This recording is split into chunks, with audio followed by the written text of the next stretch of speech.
Hi, good morning, everyone. Thanks for joining us for our 11:15 morning call. For this week, we have a few stock counter updates, as well as a few Phillip on the grounds, and our usual technical analysis, and ending off with the Singapore Weekly. So without further ado, I'll start off and hand it over to Darren. Thanks, Glenn. So we issued an update report on Prime US REIT titled Resilient Portfolio. Next slide, please. So here's our investment thesis. Prime US REIT has 8 consecutive quarters of positive rental reversions. They signed 85.7k square foot, or 1.8% of their total portfolio CRI in 2Q22, with an overall rental reversion of 10.9%, 47% of which were new leases. The 2Q22 leasing activities were mainly from financial, professional services, and healthcare sectors. The management guided that leasing demand and inquiries for its assets remain strong, and there are active leasing discussions going on to fill the remaining 10%. Prime has a resilient portfolio. It is diversified with no single tenant, with no single primary market contributing more than 11.7% of CRI and no single property contributing more than 13.8% of CRI. The portfolio occupancy remains stable at 89.6%, and they also have a healthy WALE of 4 years with a well-staggered lease expirations. Their tenant industry sector diversification also contributes to their resiliency, with 74% of tenants in established and growth sectors. Prime is minimally impacted by rising interest rates, as 86% of their debt is either on fixed rate or hedged through interest rate swaps. About 51% of their debts have hedges in place through to 2026, while 18% of debts are hedged for the next 2 years. And 17% of debt is on fixed rate and matures in 2029. There is no debt expiring until 2024, assuming the exercise of extension options. Prime has an aggregate leverage of 37.8%, and according to our calculations, every 100 basis point increase in interest rates would affect FY22 estimated DPU by 1.1%. So as for the outlook, as of June 2022, office user employment increased by about 1.6 million, and there were about 1 million more office using workers than before the pandemic began. The US job market remains healthy, and this has spurred many companies to add office space to house a larger workforce. This can be seen from the unemployment numbers in August at 3.7%. Leasing activity has picked up in first half 22 with stronger demand coming from the financial, professional services, and healthcare sectors. Physical occupancy across the portfolio is at about 50%, up from about 20% last year, as more tenants implement their return to work plans. With in-place rents about 5.3% below asking rents, Prime's portfolio is primed for more positive rental reversions. Next slide, please.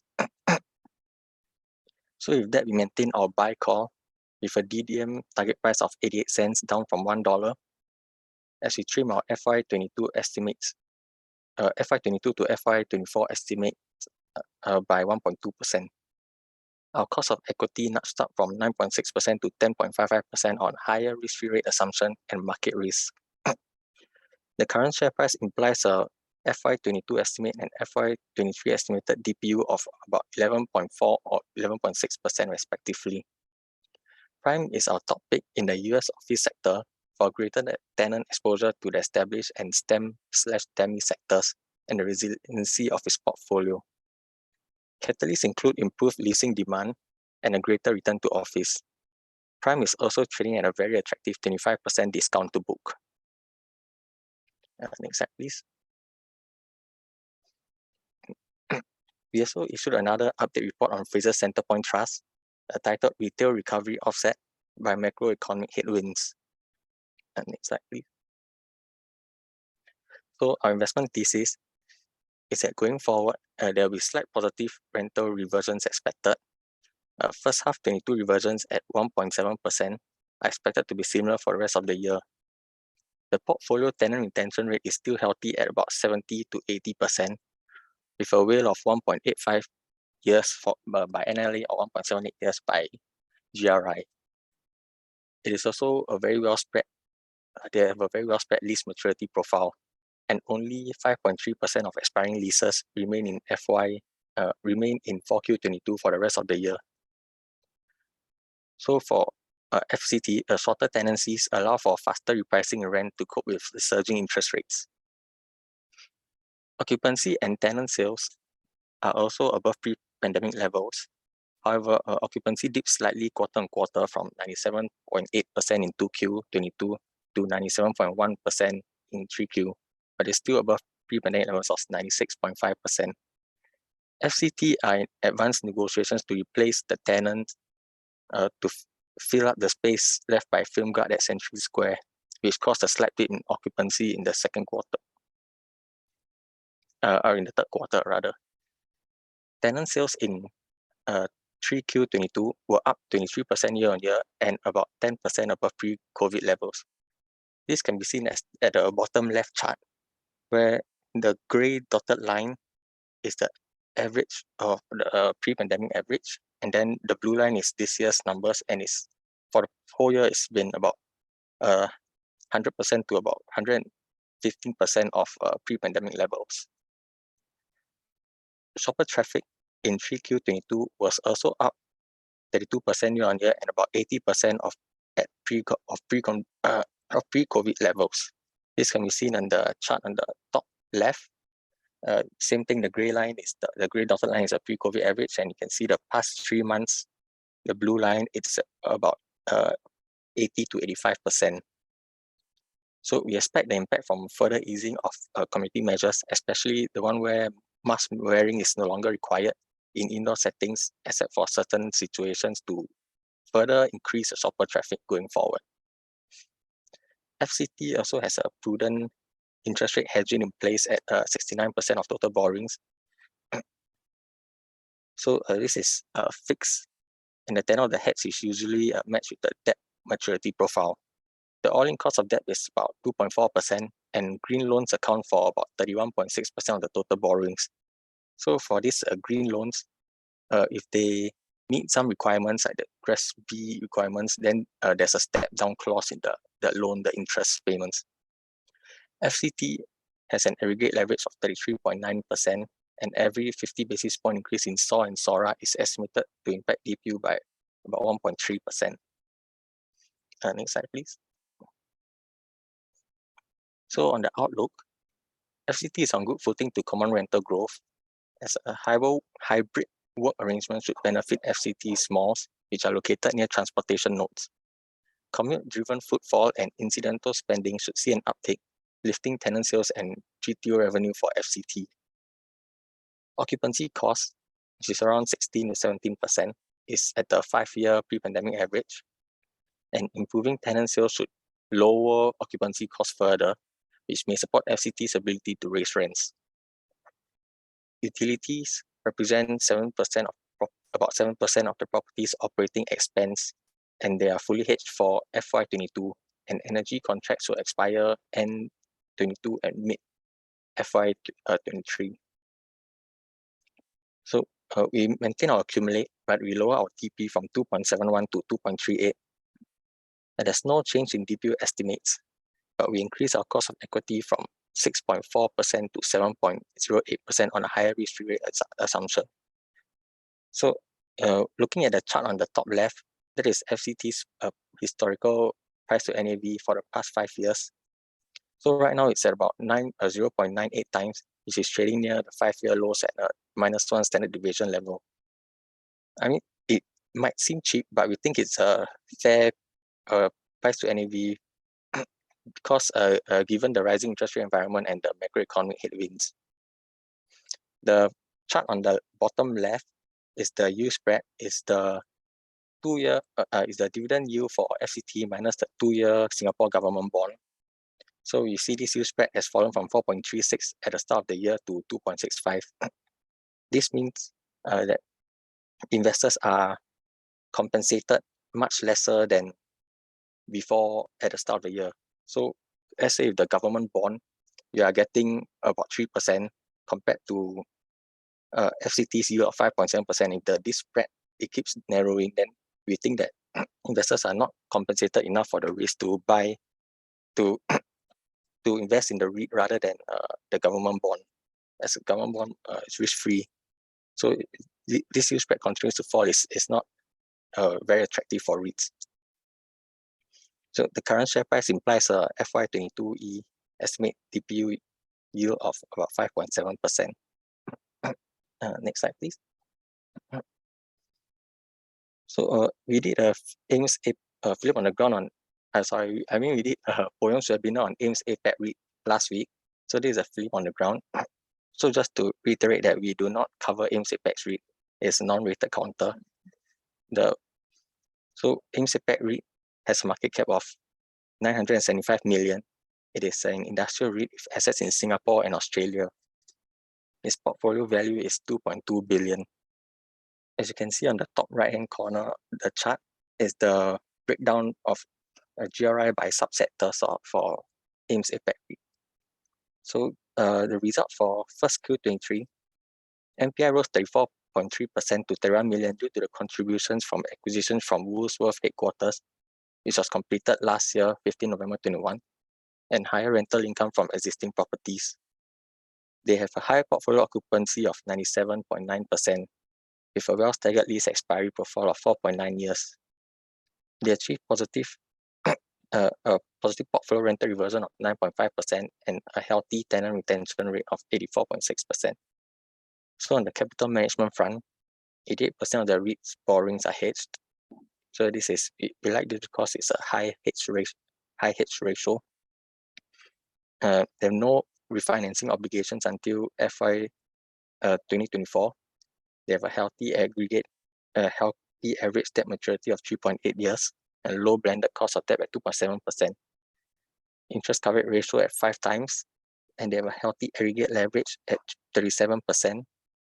And 62% of their book value of investments in Australia is subject to natural hedge via Australia denominated debt. AUD is not denominated debt. 68% of the expected AUD cash flow for FY23 is also hedged to SGD. So on the acquisition front, the current macro conditions are very unfavorable. So the management guided that in Australia, the carry, which means the cap rate minus the interest rates, used to be about 2 to 3%. By now, it has dropped to 0.1%. So therefore, they are adopting a very cautious approach to acquisitions, and they will only acquire if there is a DPU accretion in the long term, and there are no rush to acquire. So on the outlook front, the demand for industrial space remains robust due to ongoing expansion from various sectors such as technology, manufacturing, and logistics. So they guided that there's a lot of demand from the chip maker space as Singapore is starting to become a hub for them as due to the US, China, and the Taiwan tensions, now the export bans and such. So Singapore is becoming one of the hubs for chip makers. And with a 6.7, and AIMS APAC REIT has a 6.7% dividend yield. And with that, I will hand over the presentation to Terence. Yep, thanks, Darren. Sembcorp Industries, we published an update report on Sembcorp Industries, detailing the impact of the energy bill cap imposed by the new UK Prime Minister, Liz Truss. Next slide.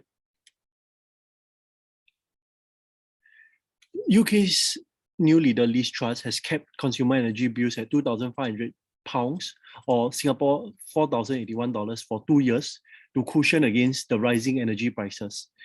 What this price cap essentially does is to limit the amount that energy suppliers can charge for this tariff. So they're capping this to the wholesale price that the energy suppliers can actually charge the consumers. For businesses and public sector bodies, a 6-month scheme will be in place to offer equivalent support to that of households. We'll be looking at the businesses and public sector bodies more closely in the context of Sembcorp Industries because this is the sector in which they serve. So some background, Sembcorp Industries has 1.3 gigawatts of energy assets in the UK, and this consists of energy generation and battery storage. The UK is not a significant contributor to its overall portfolio of energy assets as compared to Southeast Asia, China, and India, in which they have about 26 gigawatts. So this 1.3 gigawatts in the UK is actually quite small. But for first half of 2022, in line with the surging energy prices all around the world, and in Europe also in particular, the turnover from the UK actually increased by 43% on a year-on-year basis. Overall, we see the impact on SCI to be relatively subdued because this cap will be funded by the UK government. Secondly, the energy bill cap, the opposition or Labour opposition actually proposed that the energy bill cap should be financed by the energy suppliers through a windfall tax, but this has been ruled out by the Prime Minister.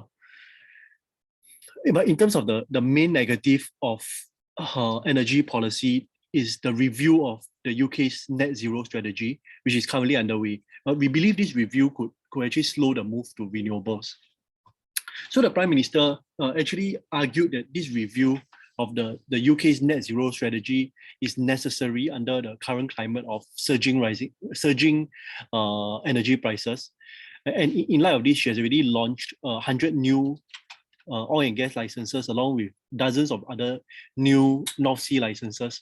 And this is in an effort to boost the domestic oil and gas production to cope with the rising energy prices. So to be clear, what they are saying is that they still want to pursue net zero, but the way forward could be less renewables. So that's what they are saying.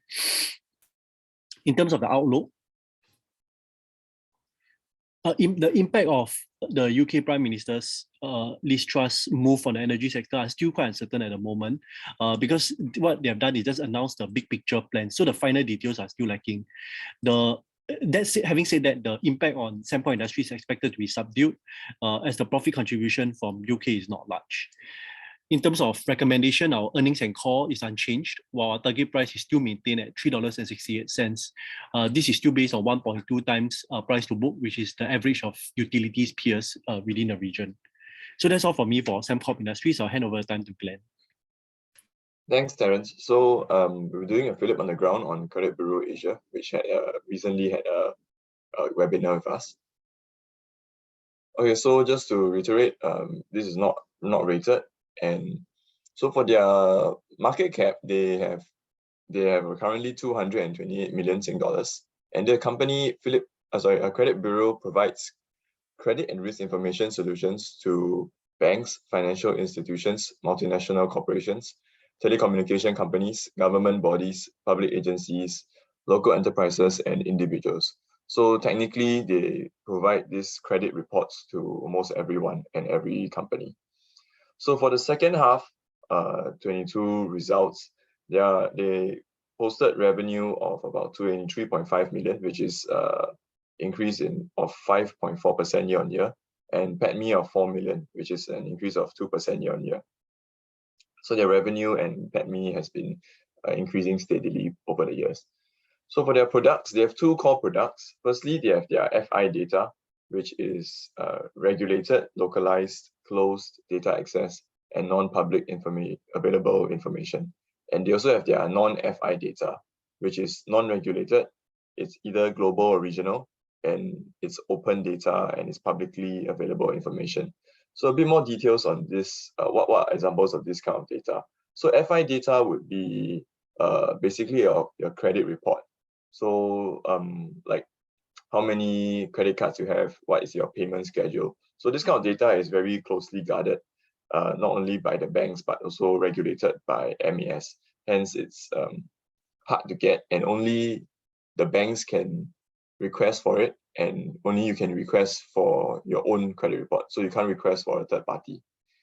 As for non-FI data, these are more like open information found online about companies, like loan history and their results. So this kind of information is anybody can look up for it, but what they do is that they will compile this information and make it into a nice report, and then they will sell that report and data to other companies. So for their demand, the the demand is very resilient in any kind of economic cycle. So in a downturn, you will see that the demand is high because more companies are doing credit reviews more often. So they will request for more reports on their customers. And when it's in an up cycle, when it's in a boom, you will also see more reports being requested because more people will be taking up loans and credit cards and so on and so forth. So in any kind of economic cycle, the demand would be high for credit bureau. As for the competition for FI data in Singapore is quite low, as credit bureau is sort of running like a monopoly. So they have a 99.9% market share for their FI data. And for their non-FI data, they are sharing it with one competitor, which is Experian. So the two of them, they will switch places within 1 and 2 quite often. So it's a close second. And for Cambodia and Myanmar, which these are the other two geographies they are in, they are the only player there as well. So for the outlook, there are several growth drivers for credit bureau. Firstly would be the new digital bank licenses. So there are 4 digital banks, and there's one more digital bank sort of, which is Trust Bank. So they are starting business in Singapore. So credit bureau expects that with the opening of all these banks, there will be an increase in demand for their credit reports.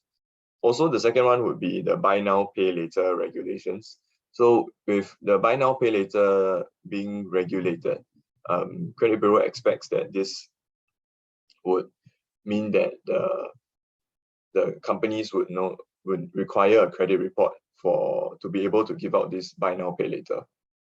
And the third one would be the commercial FI data license. So currently, the only thing that is licensed would be the individual license. So like people like you and I, our credit reports. But for SMEs, it's not yet licensed. So with this, SMEs will also need require a credit report if they would get any loans or etc. So another one would be the money lenders credit bureau. So the money lenders have also formed a credit bureau, and this is all the licensed money lenders. So they expect this to grow and continue to grow.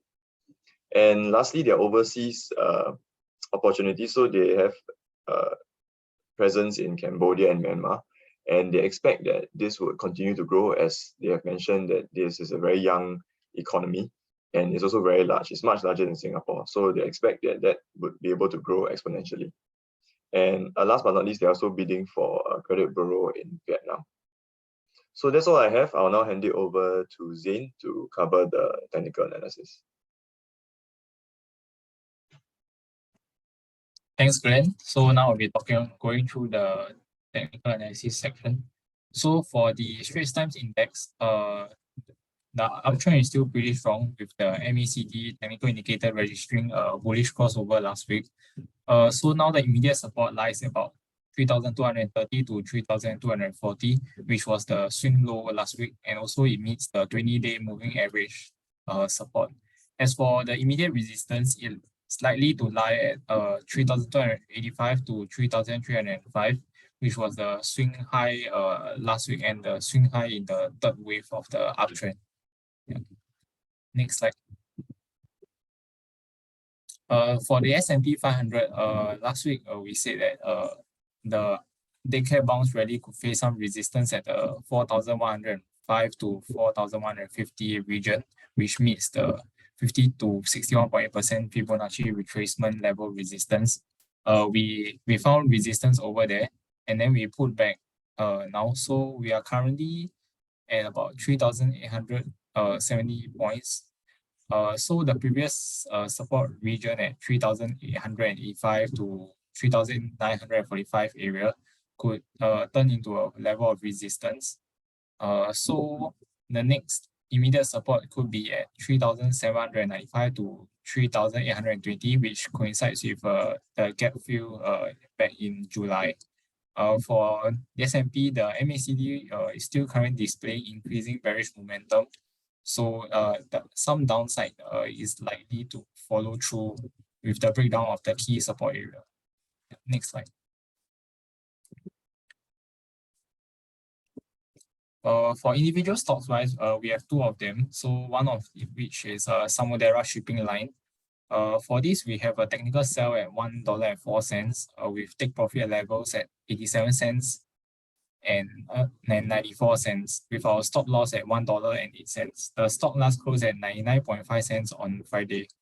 So for this, we believe that the price is likely to hit lower after hitting the downtrend channel resistance. This because we saw the combination of a dark cloud cover and hanging man candlesticks, which are bearish on the 8th and 9th of September, which are formed at the downtrend channel resistance and the 61.8% Fibo level retracement level resistance at about $1.10, and this provides a bearish signal. Also, the MACD technical indicator points towards a bearish downside, as it's currently displaying weak momentum with the formation of a lower high. With that, price could reach the first support zone at 94 cents to 98 cents, with the Ichimoku cloud providing support before it hits towards the next support zone at 87 cents to 90 cents thereafter, where the previous horizontal resistance level could act as a support now and provide the support needed. Next slide. The other stock will be Alphabet in Class A. So for this, we have a technical sell at $105.80. The TP is at $98.95, with our stop loss at $108.30. It last closed at $102.80 on Friday. For this, similarly, the price is likely to hit lower after we see that it broke down the bear flag pattern. So, when it formed the bearish evening star candlestick pattern on 13 September, with the breakdown of the bear flag channel in the main downtrend, it provides a bearish signal for the downtrend to continue. Also, the MACD technical indicator points towards a bearish downside, as it's displaying increased bearish momentum currently. With that, the price could reach the first support zone at $96 to $101, where we use a 5-wave added downtrend wave projection using 61.8% extension area of the first wave, which is about $112.87 to $122.43. And the third wave, which is $105.78 to $116.72, measured against the swing high of $111.62 in the fourth wave. This gives us our wave high target of $98.95, which meets the support level and the TP that we set. So that's all for the technical analysis section. I'll now pass on my time to Paul to talk about the Singapore weekly. Yeah, thanks, Jane. Next slide. Yeah, we start off with just an update on some of the key macro news coming up from Singapore. Firstly, we had data on private residential new launches. So in August, we sold about 400 plus units. It's down 60% year on year. For quarter to date August, just to get a glimpse of how the third quarter will be performing, is also down 55%. So again, this suggested, as highlighted before, you should expect some weaker results coming up from the real estate agents, which I think has been flagged many times. Year-to-date property transactions are down 40%. But of course, judging by the recent selling, Lentor Modern that was like fully sold out, almost fully sold out over the weekend by Gorko Land, I think it still shows that the demand for properties is exceptionally strong. Just that the inventory remains very the amount of inventory available is very low. I think it's one of the lowest on record. For export data, it was up 11%, mainly chemicals. I think the takeaway was electronics is down 5%. So electronic exports in Singapore, the first decline in, I think, in almost 2 years. The good news is our domestic economy. So tourism is extremely robust. Of course, it's 44 times, but I mean, last year there was probably no one that came. And we're only like 40% of pre-pandemic levels, so there's still room to grow in terms of tourist arrivals. Employment conditions in Singapore is very robust. I think we added about 71,000. I think it's like record expansion in the number of jobs. In terms of vacancy ratio, which is the number of available jobs to unemployed person, is highest since 1997. I think we'll give you a chart later. It's like the 1990 highs of in terms of the US data, I think we saw CPI was down a bit, but again it was weaker than expected. It was it was stronger than expected. The problem was also core CPI, which is more relevant, I guess, for the Fed. Is actually expanded from a month ago. We'll show you a chart why. What is the what parts of the CPI is stickier. There was also retail sales. So retail sales is still strong, but again, most just judge it because of inflation. But again, it's still strong. It's still a very strong number. I think pre-pandemic, retail sales in the US was about 4%. So this is still double the level of pre-pandemic levels. Technically, we are bearish. I think we still see major macro headwinds. The market is pricing in about 200 basis points increase in interest rates. So interest rates are almost doubling by the end of this year. That's the market expectations. So what it means, rising interest rates, and then we have slowing global growth. We will only deflate valuation and earnings. The only bright spot macro-wise that we see is the China economy is actually seem to be bottoming out. So some of the data points coming up is there's early signs that it is picking back up again for China. Most important news, of course, will be on Wednesday, will be the FOMC meeting and rate decision. We will also have interest rate decision, Bank of England, Bank of Japan, just for your interest. Tomorrow, we'll have a webinar by Emperador, the new inclusion to the STN. Do sign up if you have the time. Next slide. The rest of my charts are all very macro-based. I think, okay. So this is just to show you the monthly visitors or tourist arrivals. So if you get the big spike, I think last year was 15,000. This year was 700,000. But again, these are very good numbers for the Singapore economy because tourism is almost 5% of GDP, percentage points. So it will help our domestic economy. You can see down the right is exports. More important is, I guess, for me, is the red line, which is the electronics is starting to slip, starting to decelerate sharply. Next slide. For this slide, it's just the employment conditions in Singapore. You can see the big spike in the number of jobs. This is the third quarter of the quarterly additions. On the right is the amount of vacancies. The red line and blue line is the total number by thousands. The yellow line is the ratio. It's like vacancies. That means available jobs to people, I guess, looking for a job is the all-time high. It's back to the roaring 90s, I guess. So it's the highest vacancy to unemployed since 1997, which is about 2.5. That means there's 2.5 available jobs for every one person looking for a job. Almost 1 to 3. Next slide.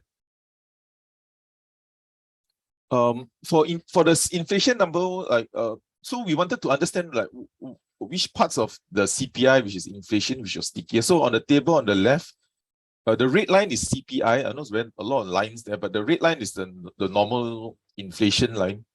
The energy came off because commodities came off.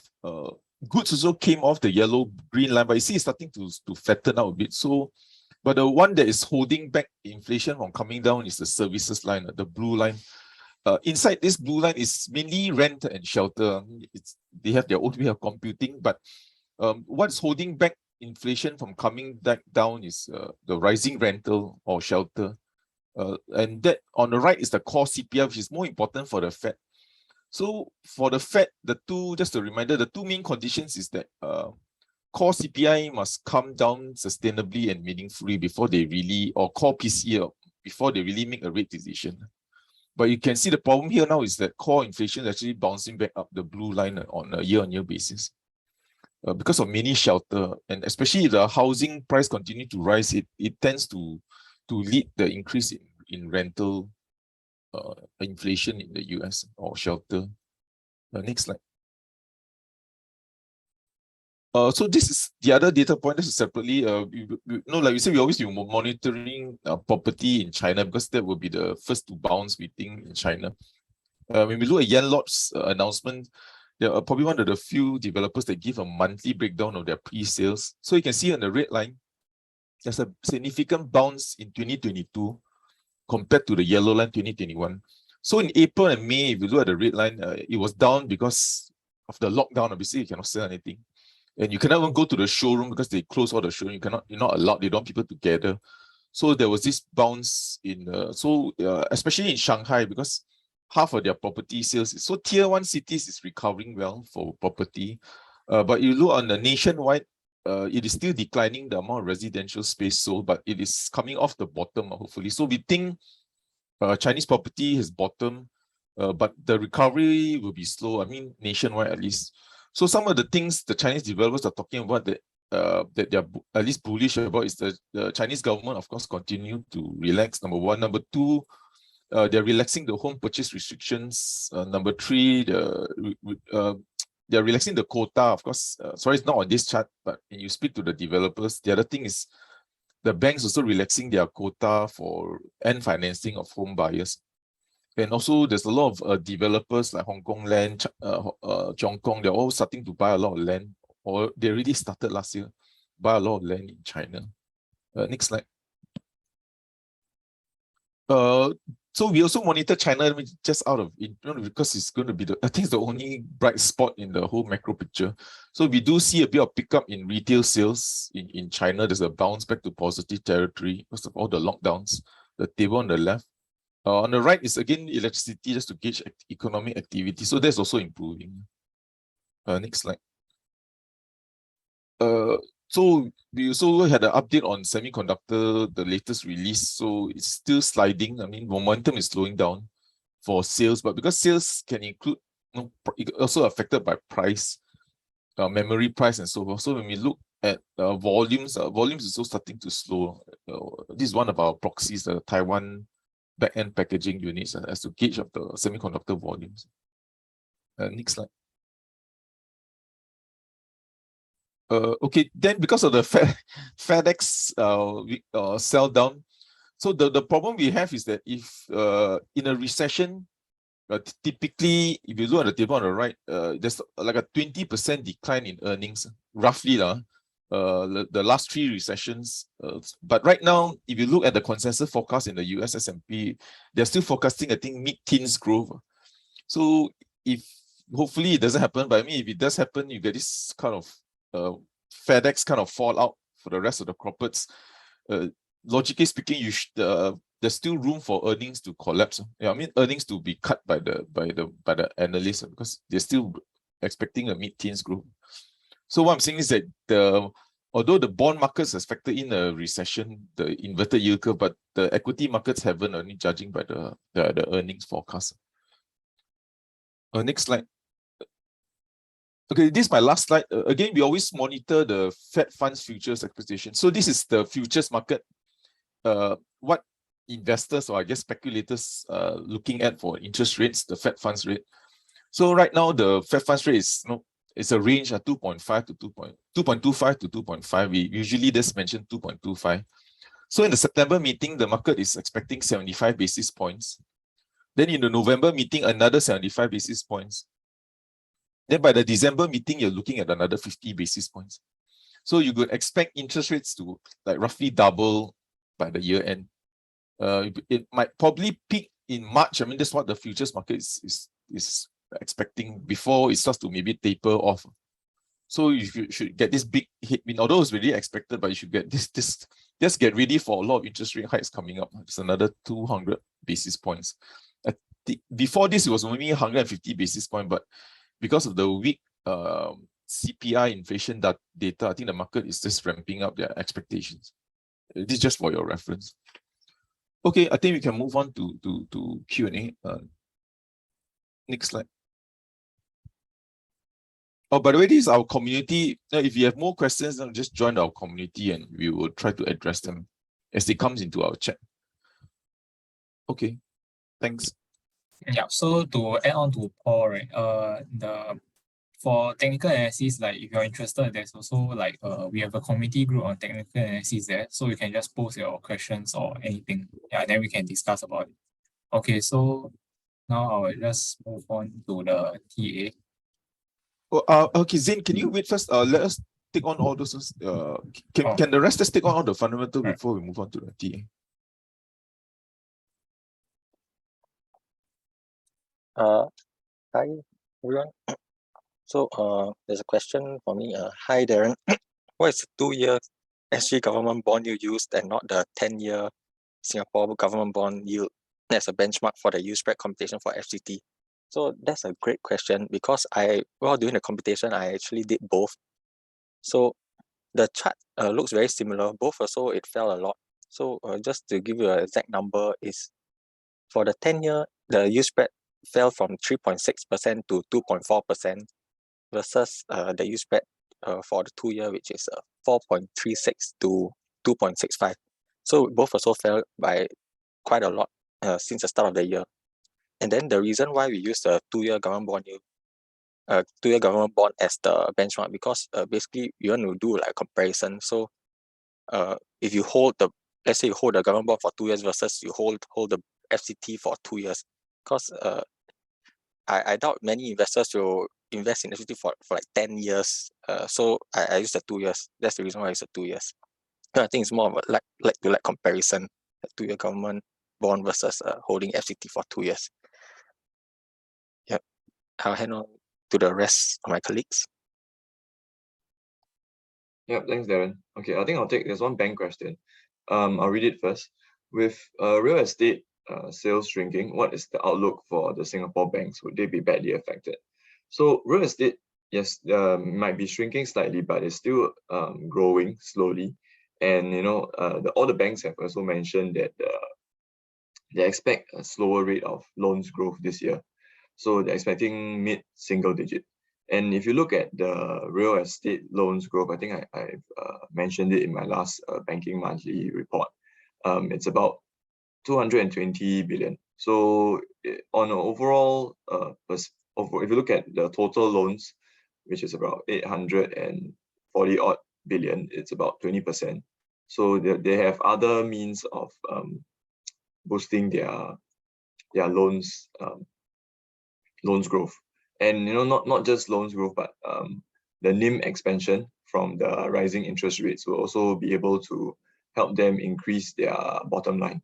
So while the loans is slowing down, but the rising interest rates will be able to increase their interest margins, their net interest margins, and this would eventually actually make their net interest income higher.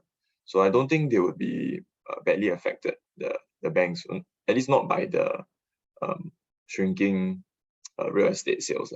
Yeah, hope that answers your question. Okay, I think that's all. I'll hand it over to the rest of my colleagues. Yeah, I'll take over here, Glenn. Any thoughts on ST Engineering? So we don't have any coverage on ST Engineering, but we do follow the company. So for ST Engineering, there's been some weakness on the company, mainly due to 2 reasons. The first is that they recently lost one of the contract to the US Army. So the contract to the US Army is a $200 million contract to replace their army tanks to the all-weather cold terrain army tanks. Is about 230 million, and they lost it to Oshkosh. So there was a bit of a sell down after that. The second reason for ST Engineering is also because they already guided that they'll be front-loading some of the costs, because they're actually ramping up the hiring of its workers. So they expect this additional cost to weigh on their bottom lines in the next few quarters. So those are the 2 reasons why there's a bit of pressure on ST Engineering. But the longer term outlook for ST Engineering remains good in our view. Their order book is now at $23.6 billion. So that is a 10-year high for the order book. So that they expect to realize some of this order book within the next 12 to 15 months, which will boost their top and bottom line. So overall, the outlook on ST Engineering remains good, even though there's some near-term headwinds. Yeah, I think that's all the questions. I'll hand back to the rest of my team. Can you take on the GOCO land? Yeah, there's a GOCO land since you went for me.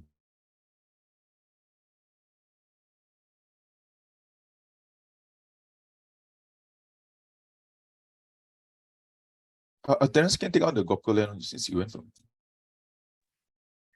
Oh, yeah, sorry. Let me just look for the question. What are your views on, let me read the question first. What are your views on Guaco land, both fundamental and technical? So I'll let Zin take the technical part of the question, and then I'll take the fundamental one. For Guaco land, they recently launched, I think like what Paul mentioned earlier in his briefing also, they recently launched the Lentor Modern, and that was 84% sold. The average prices are about above 2,000 PSF. So I think that highlights the very, very strong demand, the continued strong demand for residential property, and also it also cements the kind of price that buyers are willing to pay for an OCR region, because Lentor Modern is actually at an OCR region is a integrated development that is just directly beside the MRT station, Lentor MRT station. So that's also one reason for the price, but also to be able to achieve $2,000 PSF, it really just highlights the kind of demand, underlying pent-up demand for property. So the development arm has done well, and one of the things that they are looking to do is also to replenish their land bank. And during our last meeting with them, the management remains positive on the outlook for property prices. Even though they see land prices going up, they're also looking to replenish their land banks going forward. In terms of the office space, that has also done very well for them. The office space, they have seen mid-teens kind of rental reversion for their office properties in Tanjong Pagar and also in the downtown Bugis area. So they've seen both occupancy and rental go up. So overall for Guaco land, the outlook is positive because the development arm has done well, and then the office building has also done well. Yeah, and I think for Guaco land, I think they are probably the ones that will, apart from CDL, they will catch the upswing in property, not only in residential but also office, because there's going to be the big Guaco Midtown launch, I think, right, Terence? That's going to be the biggest office supply coming up, 700,000 square feet.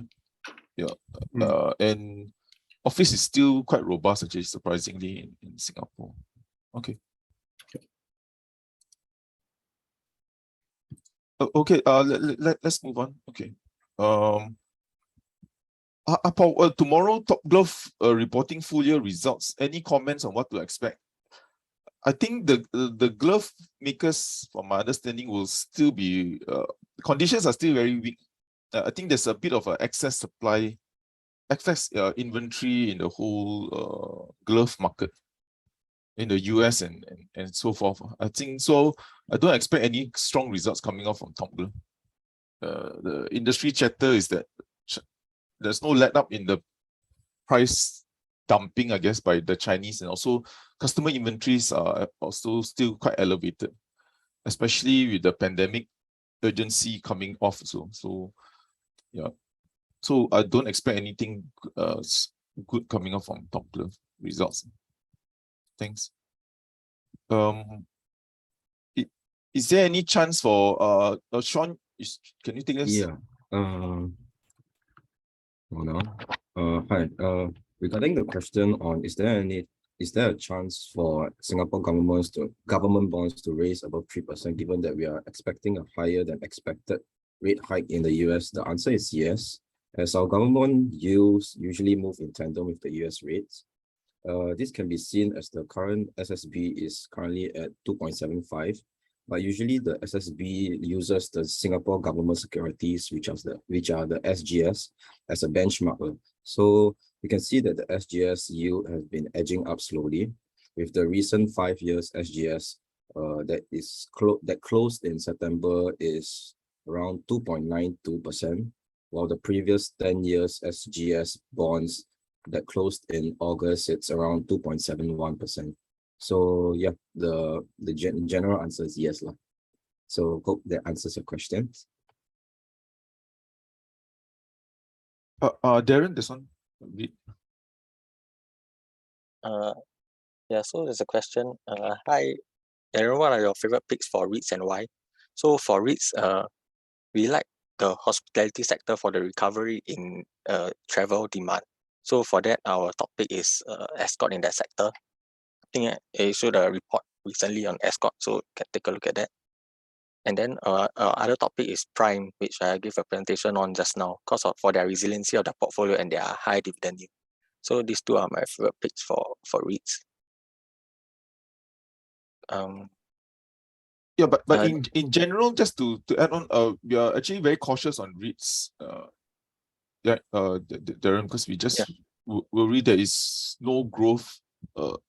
So we need some pricing power. I mean, we need some pricing, but in terms of rental, so that's why we are very cautious. Only those that, because with rising interest rates, your DPU is going to be under pressure. So we need something that can outpace the rise in interest rates. Yeah.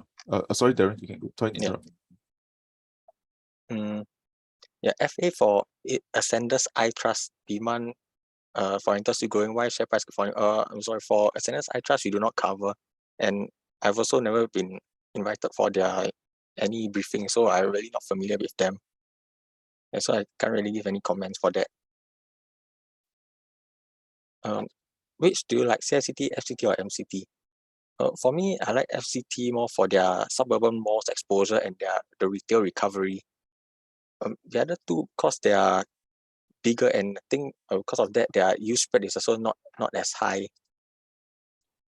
Yeah, so it's and like Paul mentioned, overall for REITs, there are a lot of headwinds, like interest rates, risks especially. So in general, we are not too positive on REITs. And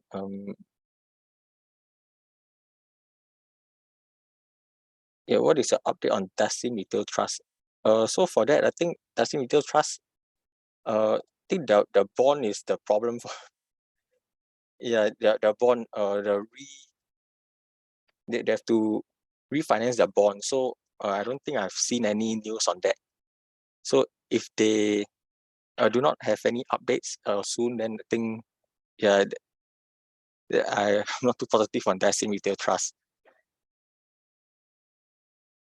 Yeah, I think that's all for me for now. Oh, okay. Is it possible for Frasers Hospitality to launch again the privatization exercise? Yes, I think definitely it's possible, because as you all know, the percentage was, I think, 74.88%. So it didn't cross the threshold of 75%. So it's a really slight margin that that it missed the privatization. So because of that, the share price tanked to 50 plus cents, 55, I think the last I saw. So it definitely is possible that Frasers Properties might want to take them private, and they, I mean, don't quote me, but they might want to issue another like a privatization offer again. Yeah, possibly maybe at a slightly higher price, but that one is just guessing at this point.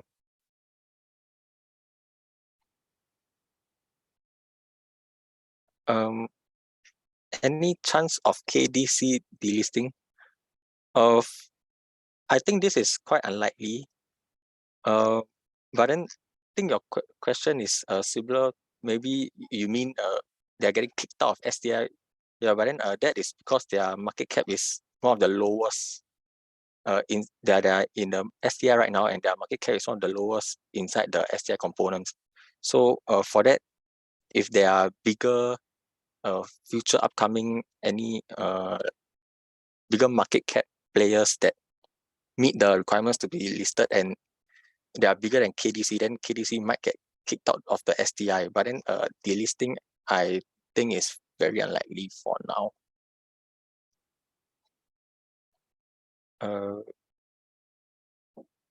Yeah, I think that is it for now. Okay, then I hand on to the rest of the colleagues first.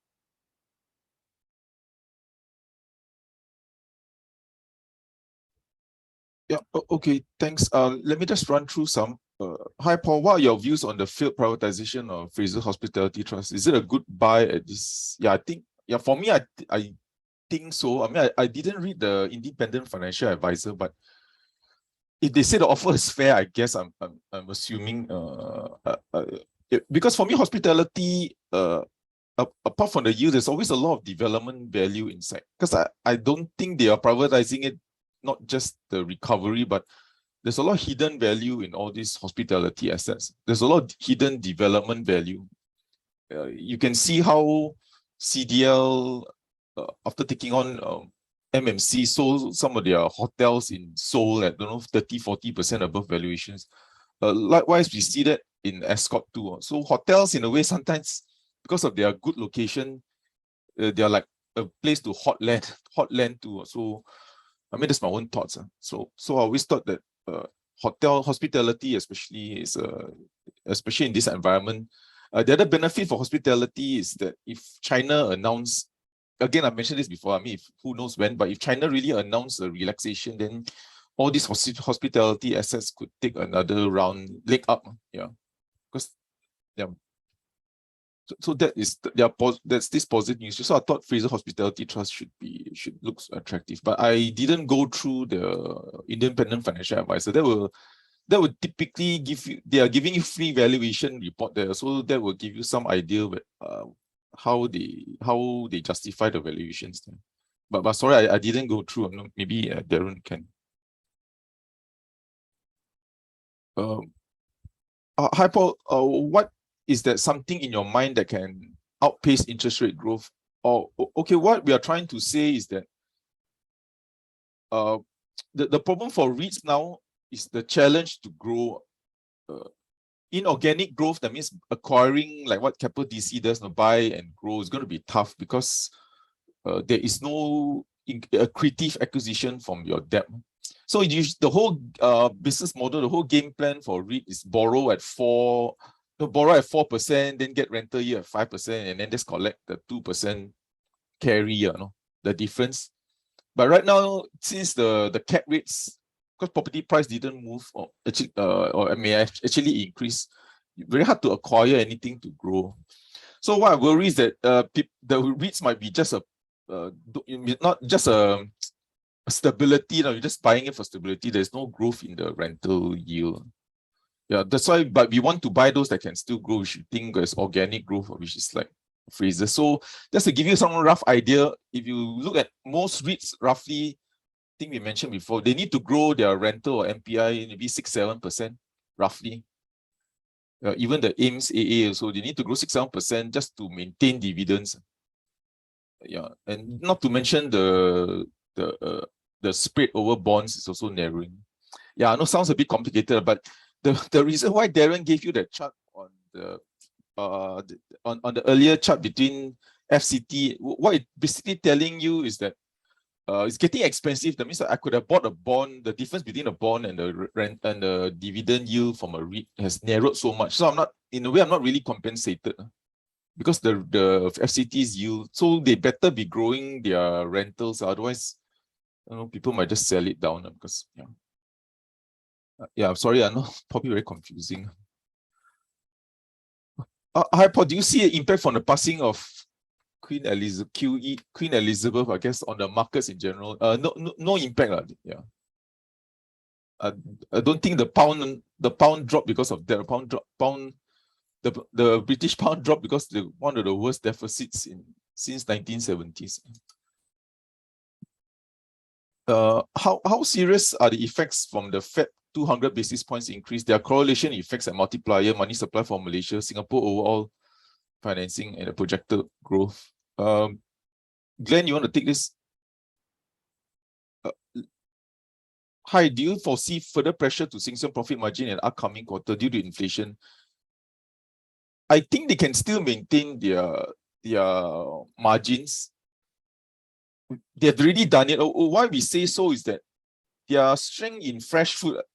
I think if you go in and if you approach cold storage or whoever, they are very fascinated. They find it very difficult to replicate what Sheng Siong does. I mean, don't quote me, but To them, they do not have a recipe, a best practice to follow what Sheng Siong does in terms of fresh food.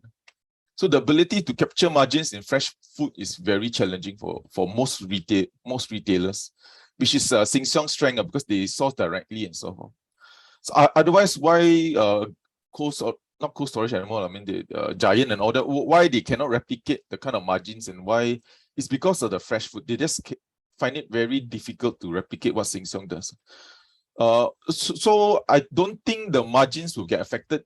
They managed to pass it on being cheaper than the rest. So yeah, but I wouldn't call them an inflation hedge because I know some brokers are calling Sheng Siong or the inflation hedge, but again, like you mentioned, it really depends on competition. Right? TUC can just launch a 5-day huge price discount, and what can you do, right? you can't do anything, even though you're supposed to be the cheapest. So but I think they can maintain, but I don't see them like view them as an inflation hedge. And don't forget, the supermarket sales is coming down. So don't expect any robust sales the next 1-2 quarters for Sheng Siong and the rest. Okay, okay, Zain, I think we hand it to you first. I think there's still so many questions. I think I hand it to you first, Zain. Yeah, sorry. Yeah, okay, so I'll just go through some of the TA first.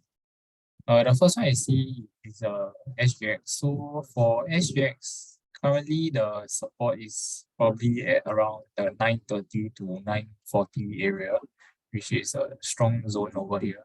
And then the immediate resistance is about 960 to 980 around here. And then the upwards, the higher resistance up there is about 990 to $10.10. In general, the stock is probably trading in a range pattern for now. Yeah. Okay. And next one will be the three local banks. So for DBS, is still looking pretty good. For now, currently it's facing some resistance over at the swing high over here around 33.60 to 33.70. Then current support level is probably this swing low at $33 for now. And if it breaks this resistance, then the next upwards resistance is probably at 34.40, this swing high level over here.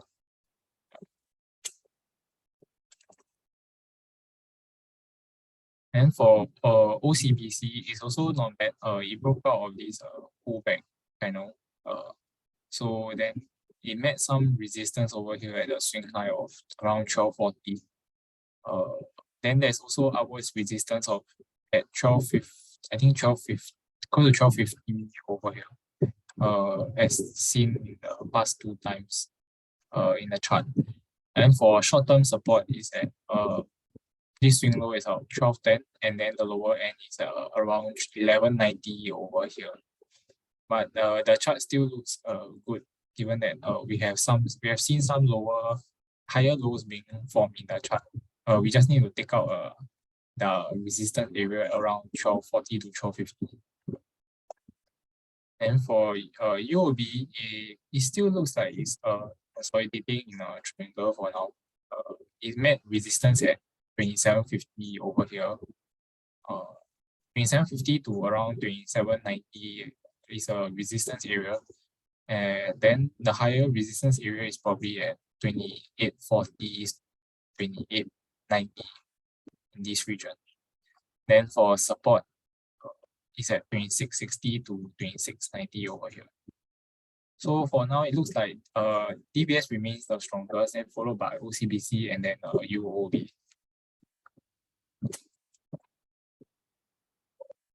OUE looks like a bit similar to SGX, trading in a range for now. The resistance is clearly at 135 to 137.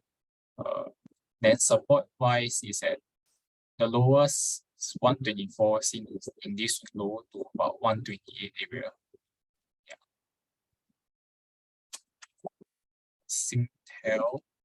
Singtel, it looks to be in a slight trend channel. Then the support wise could be at this window around 265 to 66, which coincides with the trend channel. Or the lower end will probably be at 260, which is a swing low over here. And then resistance wise is slightly at 272 to 276 onwards. Yeah.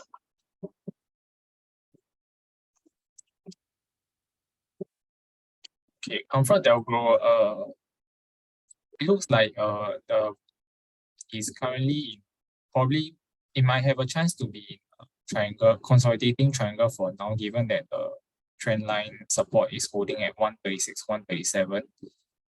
Then short term resistance wise is probably 142 to 146 this area, and then the higher end is around close to 150 area over here. So yeah.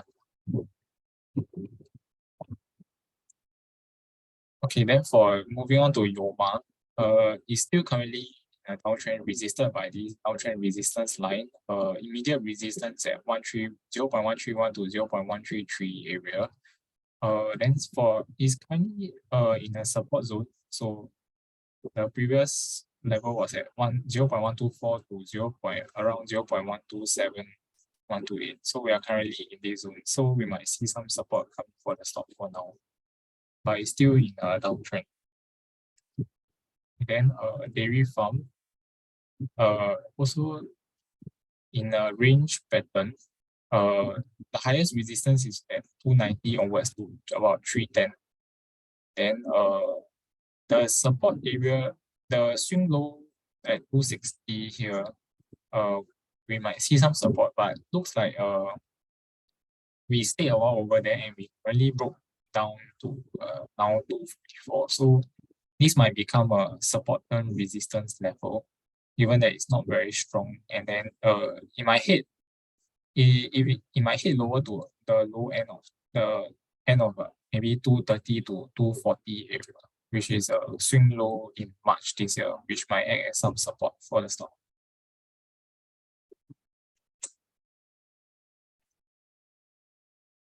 Okay, Hong Kong Land is generally in a nice uptrend. This trend support line is still being respected.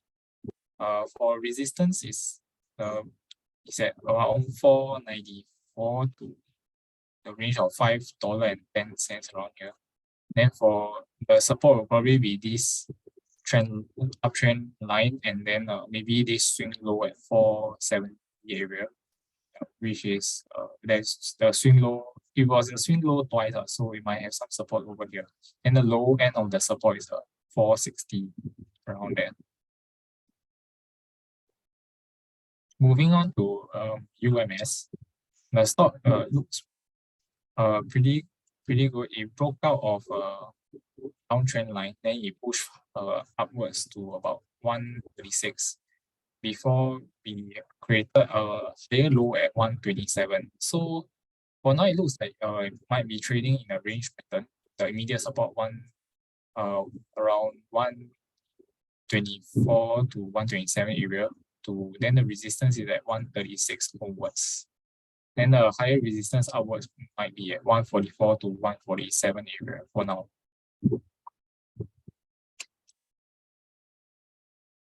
City developments.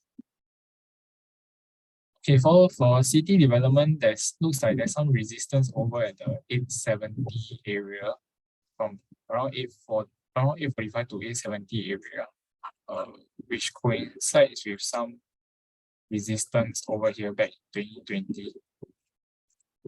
Then for immediate support, I would say probably this swing low area, around near $8, around 810 area over here.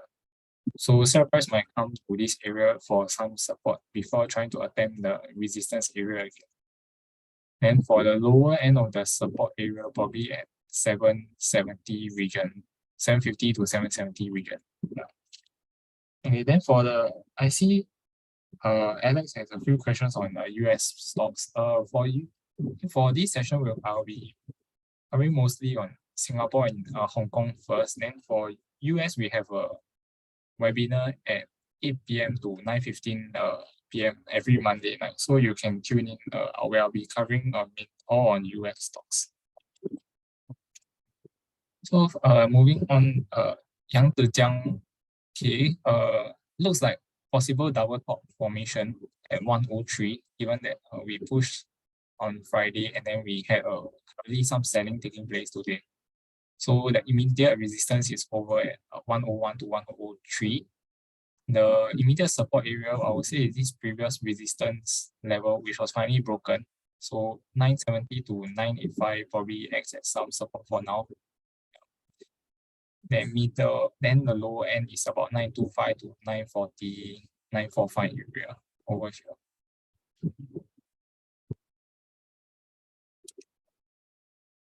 Okay, Samudera. So for Samudera, the downtrend still looks like it's quite strong. Had a technical report on this where I had a sell call at 104, then afterwards it's now trading at 96 cents. So we might see some support coming for the stock at this swing low of 94 cents. 94 to 97 cents is the support area.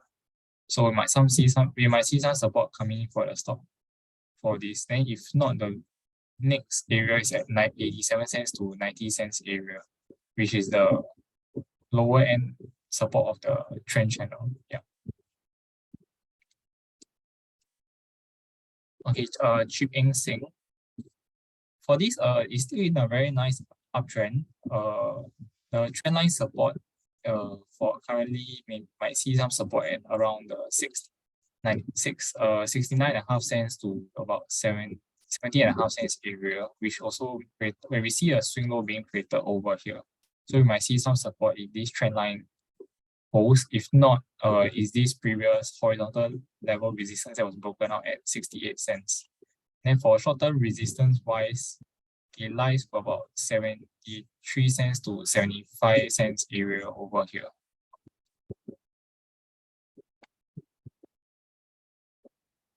Okay, then I'll cover some of the REITs. Prime. Okay, let's see how's the chart for Prime. Okay, so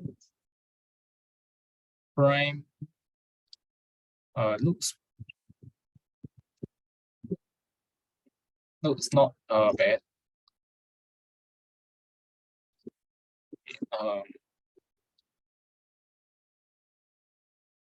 Okay, so for Prime,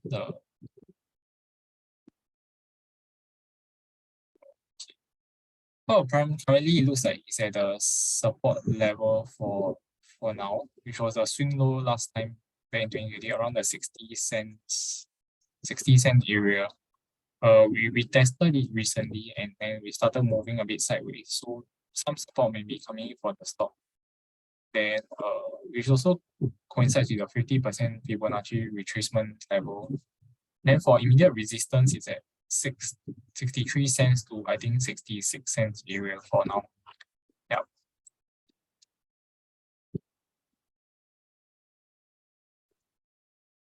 And I'll move on to Mapletree.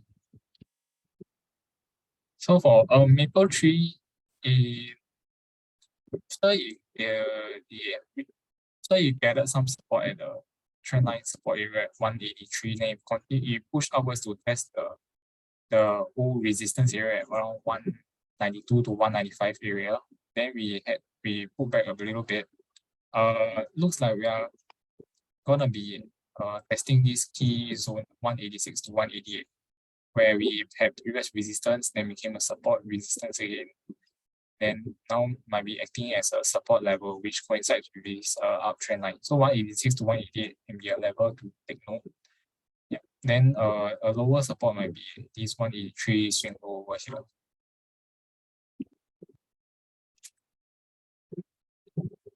Then Asian Pay TV.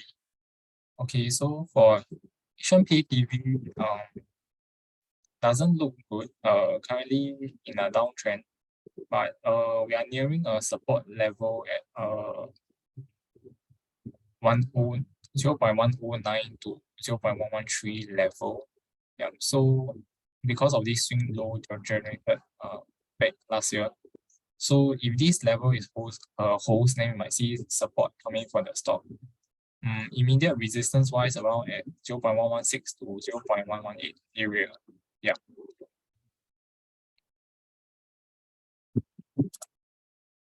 And for questions on the HS Tech ETF. So for this looks like it's in a more of a range pattern for now.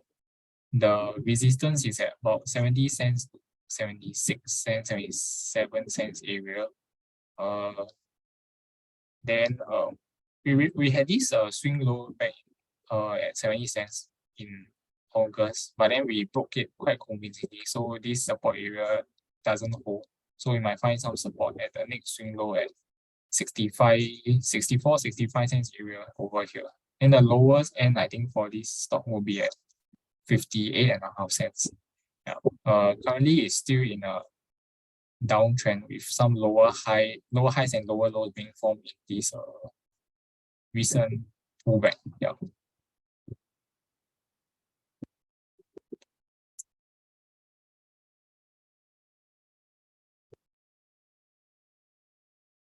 Okay, then Manulife.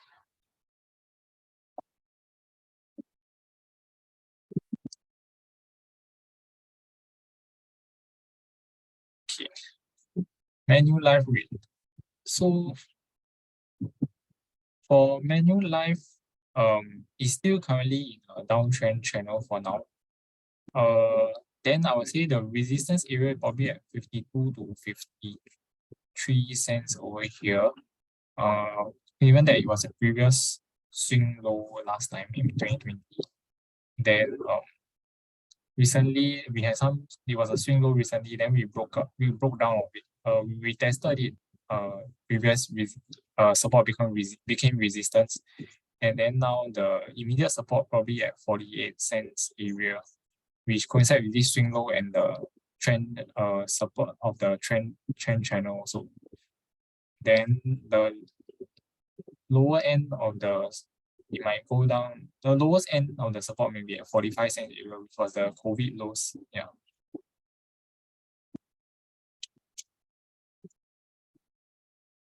And then for Jaffa,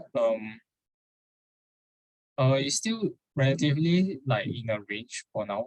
So some support is at 58 cents and resistance at 60.5 cents. There's a possible downtrend line resistance being acting at 60 cents area also. Then the next level of support might be at 56 cents to 57 cents area also. Then if we break that, then the lower end is at 53, 54 cents area. Currently it's still in a downtrend, so this might be a descending triangle pattern, which is possibly bearish also.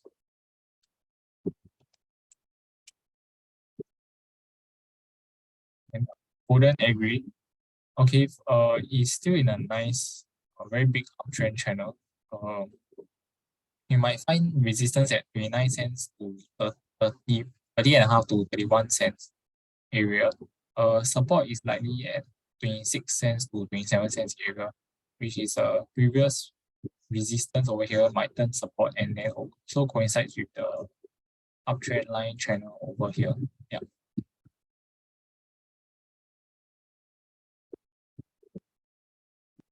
So for the Hang Seng, okay, the Hang Seng relatively sideways for now in the downtrend. Then it looks like we broke a support at 19,200 level. And then we are currently at 18,000, around the 500 to 600 area. So we might come down to the COVID low at 18,200 to 300 points area to might possibly form maybe a double bottom if support comes in before we maybe retest this previous support, now turn resistance area for now.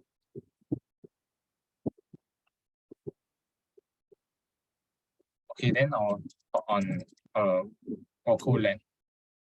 Okay, Guaco Land very strong recently. The previous resistance area at $1.65 to $1.69 has been broken. So it might become a level of support here.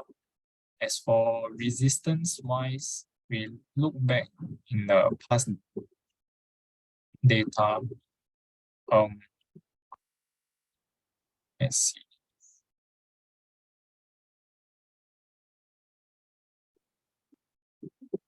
So for us, I think it found some resistance at 183 to 186 area over here. So that might be the near-term resistance for this stock. Then another resistance upwards at the 190 area.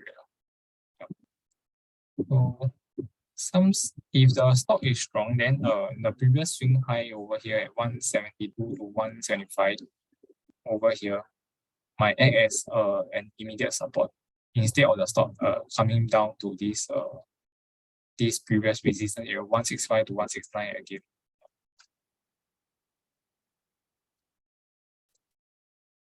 Okay, UMS.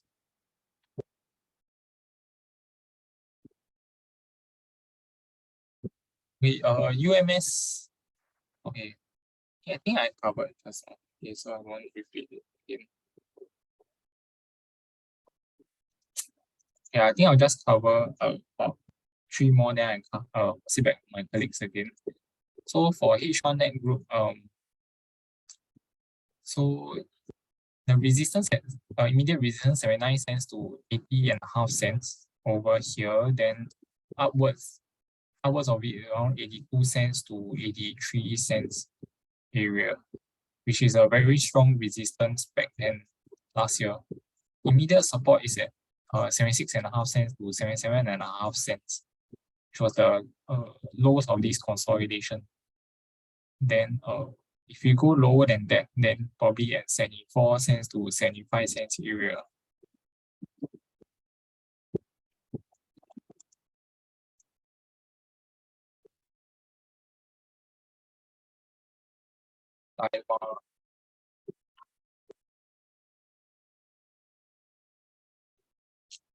Okay, for Daiwa, looks like in a range pattern.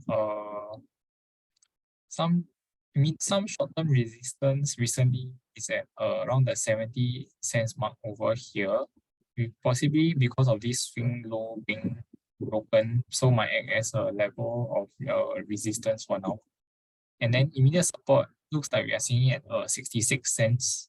And then maybe the low end of it is at 64 cents for now. So likely gonna be continuing to range trade for now for this stock. Okay, so I'll just pass on my time to my colleagues for now. Thanks, Zane. So I'll just take this one question. I'll read it out loud first. How serious are the effects from the Fed 200 plus basis points increase, their correlation effects, multiplier effects on money supply for Malaysia, Singapore, overall financial borrowing activities and their projected growths? Okay, a good question. So with the Fed's 200 basis points increase, our interest rates are quite closely related to the Fed's rates hikes. So we should expect that our interest rates, Singapore interest rates, will also increase, like respectively with the increase in with the Fed rate hikes. So with this, with higher interest rates here, what will happen is that there is of course worry that there will be lower borrowing activities from the consumers and SMEs, because it would mean that it will cost higher to borrow. So there are some worries about that, and all the banks have shown it respectively in their guidance. So previously at the start of the year or even last year, they were all guiding for high single digit. Most of them were guiding for high single digit loans growth. But now they have cut it back down to mid-single digit, and as per the last the MAS report on the loan statistics is matching that mid-single digit loans growth across the board. And one more point is to mention is that I think the Singapore banks are quite well sheltered, unlike in the US, because most of the economies here are just beginning to open up, and the borders are reopening and all the economies are starting to pick back up. So for this year at least, a lot of them are saying that yes, there will be some slowdown, but we won't face they're saying that it won't face a recession, but definitely some economic slowdown in the region. But we would still expect growth. Also, with the increase in the rates, I also mentioned earlier that this would impact their NIM, their net interest margin, and their net interest income positively. So although there is a slowdown in the loans growth, the increase in the NIM and their net interest income would more than offset this drop in their loans growth. So I think overall, what will happen is that the bottom lines for the banks would still improve, and it will show an increase from the previous year, but it won't be as much of an increase. Yeah, but Singapore banks, the Singaporean banks are still quite well sheltered from what's happening in the US. Yeah, I hope that answers the question. I'll hand it over to the rest of my colleagues.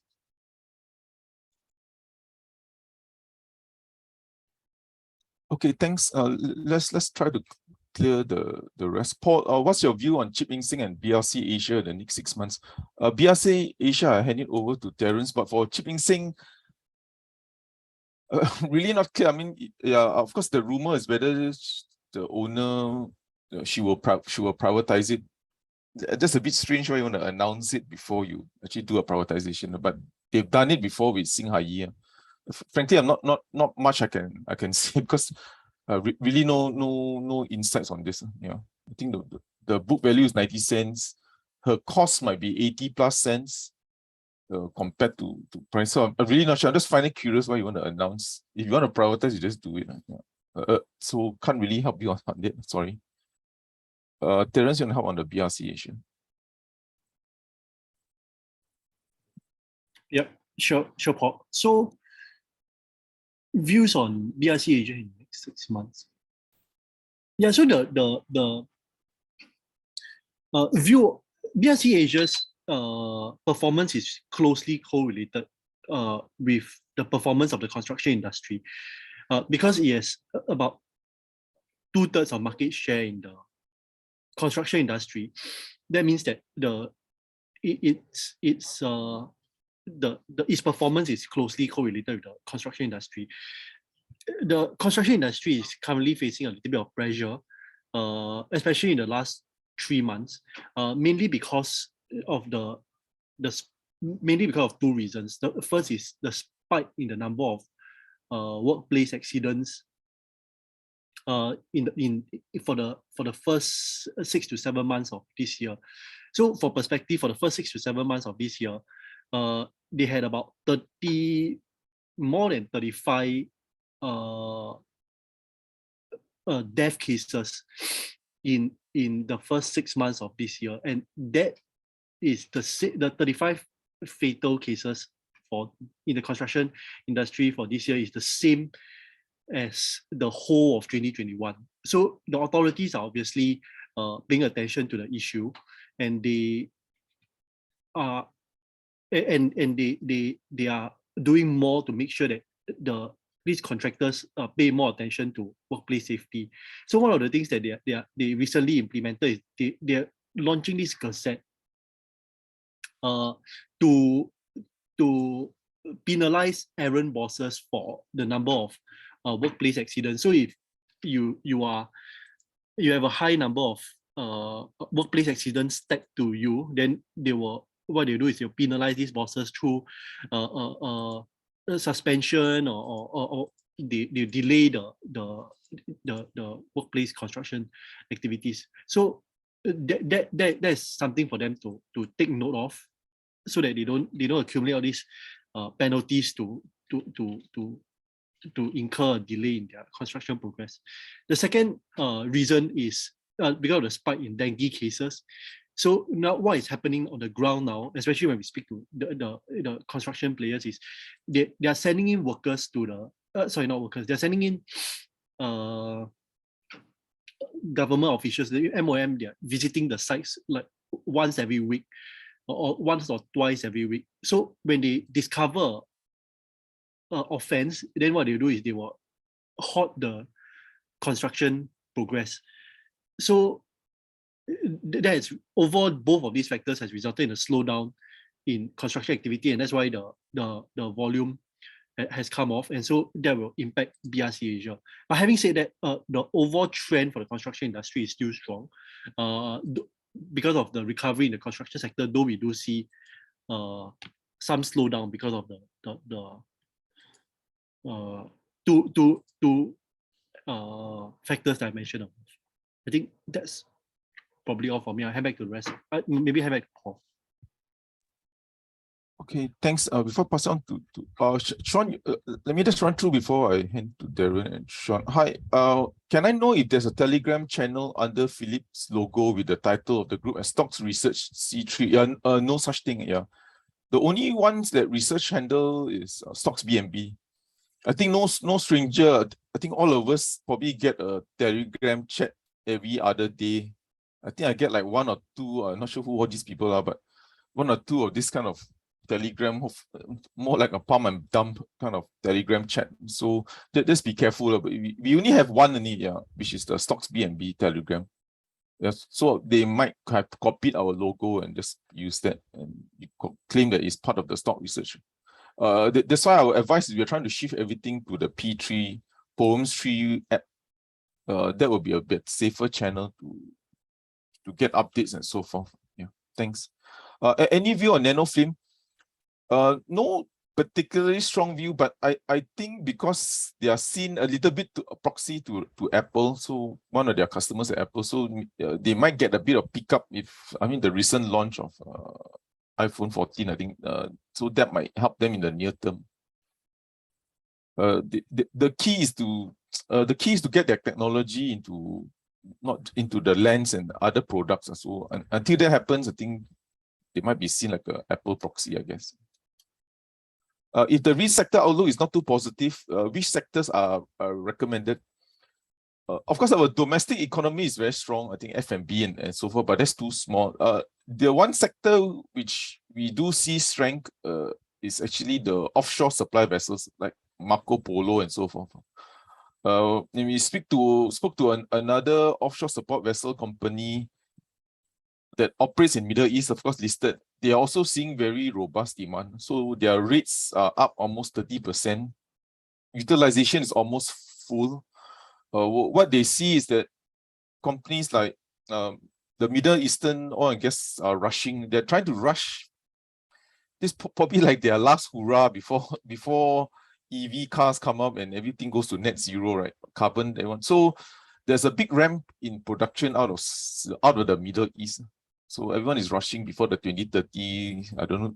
I won't call it a deadline, but they just want to ramp up production. So there's a shortage of vessels, and rates are climbing up for offshore support vessels are coming from oil and gas. So there's a big demand for them. Yeah. So these are one of the few sectors which we see there's a strong pickup in demand, apart from the domestic sector. The other one way to hedge out again from an equity is a bit more nuanced is SGX. So what we're also thinking is that for SGX in the fourth quarter, if you're worried of any pickup, any major sell down or pickup in volatility, so it's a I guess a cheap way to buy volatility because they are paying. So SGX pays a dividend, and they also benefit from rising interest rates. And they will benefit if there's a spike in volatility because of the derivatives. So it's just like a nuanced way to buy cheap volatility, as we are very cautious of the market, the next, especially in the fourth quarter. So that's one of the ways where just to answer that question. Paul, what's your latest view on Yoma? Nothing much. I think it's going to be challenging. I think the whole story for Myanmar was foreign direct investments. Without foreign direct investments, it doesn't solve anything for Myanmar. Yeah, because it's only with foreign direct investments they can get the foreign currency and so forth to grow the economy and so forth. And that's not happening now because of all the political conditions there. So without that happening, I think Yoma is going to be very tough. There's a new IPO, Singapore Advanced Medicine. Any comments on this, Singapore? Really not much. I think it's really small. They do lab services. It should do well because there's a huge rebound. But the problem is, even if you rebound, if you're too small, I'm just worried you won't get noticed by the market. But the current conditions, the current climate is that there's a big jump in lab services testing because after 2 years of pandemic, everyone probably didn't do a lot of testing, healthcare tests, and of course you have also medical tourism coming back now. So that part of medical is very strong.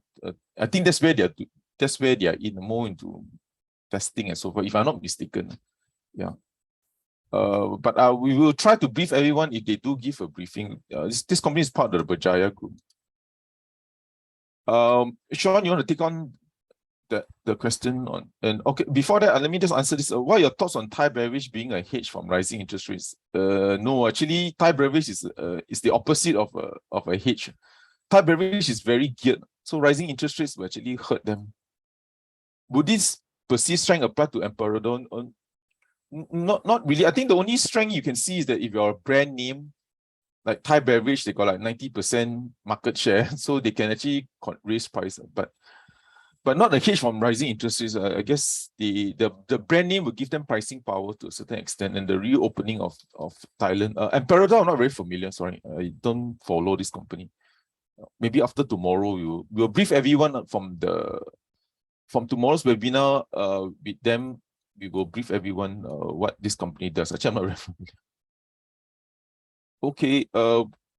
Genting strength. Singapore has been strong lately. Was this due to the prospect of a Macau license? Yes, this pure speculation as usual for Genting Singapore. Yeah, I really I'm not sure. They never mentioned it in their briefing, right, Terence? I don't think they ever mentioned this. So I wasn't in their latest briefing, but I don't think they mentioned this. So no real. But it's purely because of this Macau license prospect. Yeah, did he mention? Okay. What's the difference between a scheme of arrangement in the normal takeover? How soon can Darren, you want to check? Okay, but usually scheme of arrangements, you want to have a lower shareholder approval, 75%, and you want to do it because you want to privatize it easier. Whereas if you are doing the normal general offer, you get worried because with 75%, you can just privatize the whole thing. Whereas if you're a normal general offer, you need at least 90% before you privatize everything. So most times people use scheme arrangement because the yardstick is lower than 75. Whereas if you want to privatize, you got 91 also, you cannot privatize. Sorry, if you have like 89% of the company, you can't even privatize because only above 90, then you can privatize it. Yeah, Darren? Yeah, so there are a lot of questions on when FHT can do the next privatization offer. And yeah, this anonymous attendee said within they cannot offer within the next year. That's correct. So according to the MAS code of takeover section 33, restrictions following offers and possible offers, under that 33.1, delay before subsequent offers. So down there they said from the date that they fail, they cannot issue another offer within 12 months. So the next offer, if they were to offer, will be 12 months later from today. So basically 1 year later from today. Yeah. And why won't FHT just buy up from market now? They can't because they're listed company, then there are a lot of disclosures. If they do want to purchase more shares, then they have to declare everything. So yeah, it's quite hard to do that. Yeah, so I hope that clears up all the questions for FHT's privatization. Yeah, hand it over to Paul and Zain. Yeah, I'm not sure whether if they buy more, they will trigger a general offer again. So I'm not sure. Yeah, I don't know what's the stake. Right? Do you know what's the stake now? 26%, I think. Yeah, so actually they can still buy up to 29.99 before they trigger an offer. Yeah, because there's no crippling rule also for them. So they technically can buy, but they just can't. But I don't think they will bother doing like 1%. No, it doesn't. For me, I think it just defeats the purpose. Yeah, they probably wait for a year later, then probably make a general offer. Sean, can you take on this T-bills thing? Yeah. Yeah, sure. So regarding the question on why are the recent short-term T-bills have a higher yield as compared to the recent longer-term SGS?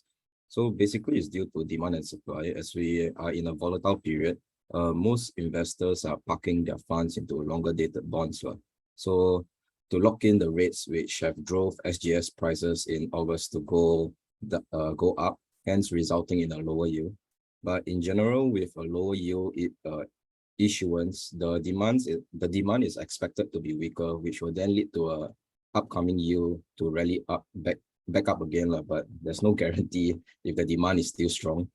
Whereas for 6 months T-bill, it's true that the rates are high, but you should note that there are two risk factors that you should take note of. One is liquidity, because there's almost close to zero liquidity for T-bills. Then the second one would be interest rate risk, which you are taking, because once the note matures in 6 months, you'll be prone to the volatile rate once again. So if the Fed decided to start to cut rates again, then you'll be buying into a even lower yield in the nearer future.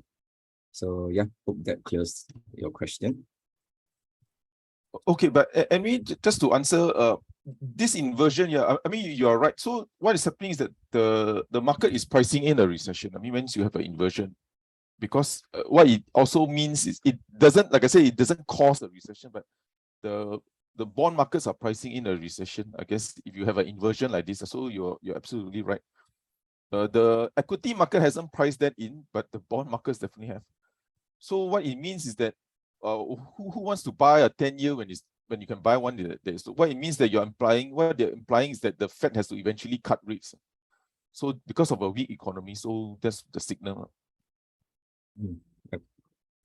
Okay. I think the harbinger of recession, yes. I think there's out of the 9 recessions, I think the US 210 has predicted, I think 9 or 7 of the recessions. I need to double check my data again. So there's a very high chance the US is going to get face a recession. That's no doubt, because this inversion has predicted almost all the recessions, better than any economists out there. Yeah. Okay. I think Zain, you can just end it if there's any more technical questions.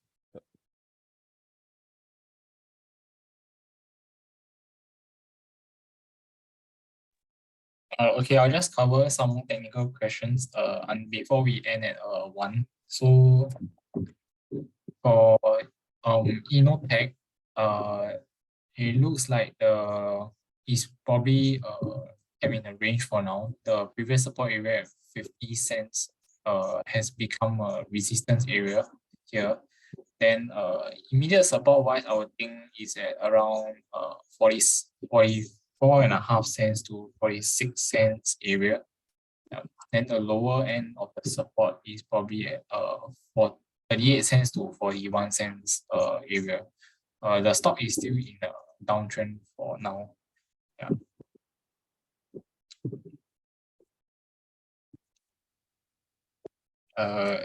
For 10 cents. 10 cent is currently back at the support area. At around the swing low was at 288 over here. Then so we might see some support over here if this holds. Immediate resistance is at around 325 to 340 area for now. Yeah.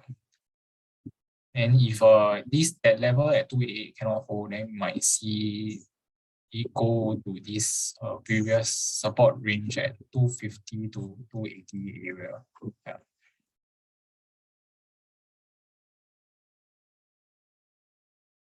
And for Ping An, so for Ping An, it looks like in a bit of a range for now. The previous support level at 45 to 46 area has looks like it became some resistance over here. And next immediate support, I would think it's at close to the $43 mark over here. Previous support over here, then we had some resistance and swing low support. So we might come back down to retest this level. Then the lowest swing low we've seen is around close to $40 and around 36 cents over here. Yeah.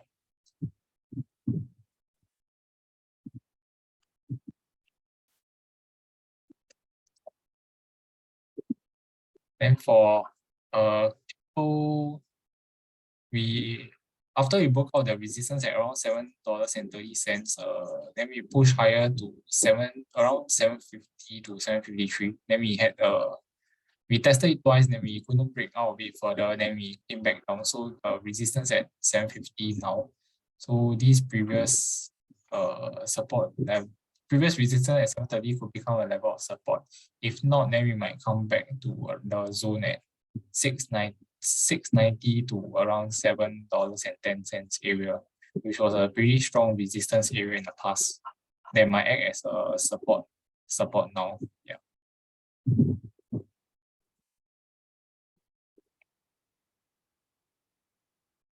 Okay, I'll just cover maybe one last one.